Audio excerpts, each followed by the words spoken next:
69 days of confrontation between Ukraine and the Russian occupiers are behind us.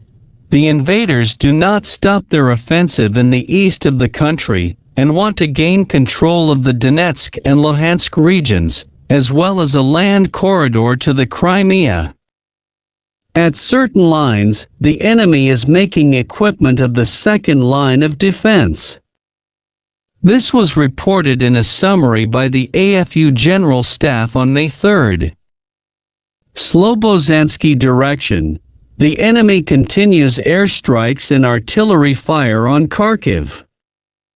Izium direction. The enemy advances in the direction of Izium-Barvankovo, suffering losses.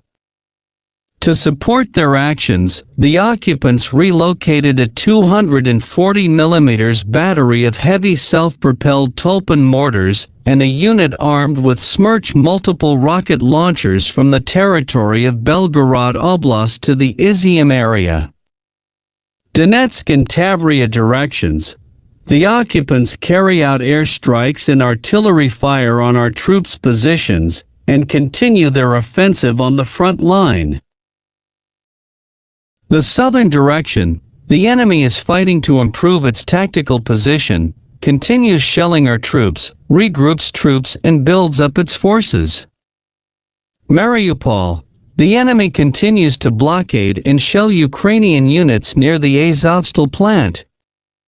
In the Transnistrian region of Moldova, the situation remains difficult. Units of the operational group of Russian troops continue to be on full combat readiness. Black Sea Fleet ships in the Black Sea and Sea of Azov continue to launch missile attacks on civilian infrastructure facilities in Ukraine. The enemy continues to concentrate its main efforts on the offensive in the Lyman, Severodonetsk, Popasna, Avdiivka and Kharkiv's directions. It wants to take full control of the towns of Rubizn and Popasna and continue the offensive against Lyman, Seversk and Slavyansk. The Ukrainian armed forces continue to inflict damage on the enemy units of the 38th Independent Motorized Rifle Brigade of the Russian armed forces have lost about 60% of their personnel dead and wounded. To not miss the next news, subscribe to the channel. If you can, support the Ukrainian army.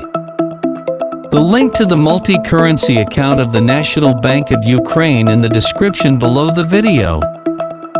Thank you very much for watching.